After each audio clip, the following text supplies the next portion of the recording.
حضور صلی اللہ علیہ وآلہ وسلم ایسے ہی کامیاب نہیں ہوئے ہیں، یعنی اس دین مبین کو دنیا کے کونے تک پہنچانے میں ایسے ہی کامیاب نہیں ہوئے ہیں۔ حضور نے اپنی سیرت طیبہ کو یعنی اس طریقے سے، جیسا کہ جشن صادقین ہے، یعنی دو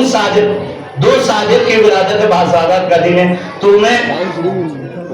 صبح محفل میں پڑھ رہا تھا کہ آپ کو یہ جو صادق و امین کا جو لقب دیا ہے نا، آپ کو جو صادق و امین کا جو لقب ہے، وہ کفار و مشرکین نے دیا ہے۔ یعنی آپ کا کردار،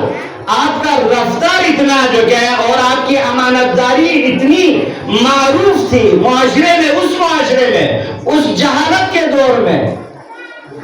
اتنے لوگ اپنے باپ پر، لوگ اپنے قبائلی سردار پر اعتماد نہیں کرتے تھے، لیکن آپ کی ذات پر اعتماد کرتے تھے۔ اور شب ہجرت میں امیر المومنین کو بستر پر آپ چھوڑ کے مدینے کی طرف آپ ہجرت فرما کیوں گئے؟ امیر المومنین کو وہاں اس خطرے میں چھوڑ کے کیوں چلے گئے تھے؟ کیونکہ لوگوں کی امانتیں آپ کے پاس تھی، ان امانتوں کو دوبارہ واپس لوٹانی تھی۔ تو دیکھیں، یہ ہے سیرت، امانت داری، اور حضور کی جو کہ ہے سیرت اور اخلاق حسنہ کی وجہ سے دنیا تک جو کہ ہے یہ دین مبین، اور اس وقت تک بھی اگر دنیا کے کونے تک اگر ہم اسلام کو پھیلانا چاہیں اور اسلام کی حاکمیت اگر ہم دنیا میں جو کہ ہے دیکھنا چاہتے ہیں، تو تنہا راہ حل یہی ہے کہ ہم حضور کی پاک سیرت کو دنیا تک پہنچائیں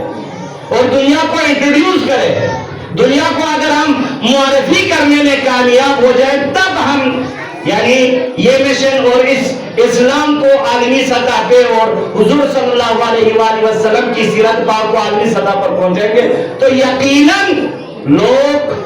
اس عظیم شخصیت سے آشنا ہوں گے اور ان کو فالو کرنا شروع ہوں گے۔ ورنہ جس انداز میں ہم دنیا کو اسلام پہنچا رہے ہیں نا، اسلام کی طرف آنے کے بجائے اسلام سے فرار اختیار کرتے ہیں، اسلام سے بھاگ جاتے ہیں، اور خصوصاً ہمارے کردار کو دیکھیں، ہماری رفتار کو دیکھیں، ہماری گفتار کو دیکھیں، کیونکہ ہم زبان سے مسلمان ہیں، عمل اور کریکٹر اور کردار سے شاید اسلام کا ہم سے دور تک واسطہ نہیں ہے۔ تو عزیزان گرامی،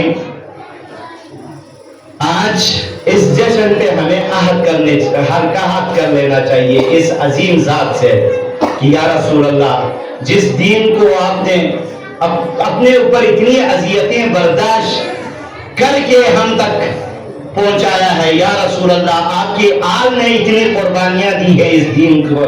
اس دین کے ساتھ ہم وفادار رہیں گے، نہ صرف وفادار رہیں گے، ہم عمل کر کے دنیا کو پہنچائیں گے یہ دین، اور یقیناً اگر ہم عملی مرحلے میں اگر ہم پہنچائیں تو یقیناً ان جشن کا بھی فائدہ ہے۔ ہر سال جتنے بھی جشن ہم منائیں اس کا فائدہ ہے، ورنہ ہم اجر و ثواب تک اگر محدود رہیں کہ بھئی ہم نے ثواب کمانا ہے، ہم نے اجر کمانا ہے، تو ہم اصل مقصد سے انحراف کو ہو کے ایک مثلا سائڈ اور حاشیے میں ہم جو کہ ہے گمسم رہ کے ہماری زندگی گزر جائے گی۔ درود پڑھے محمد و آل محمد۔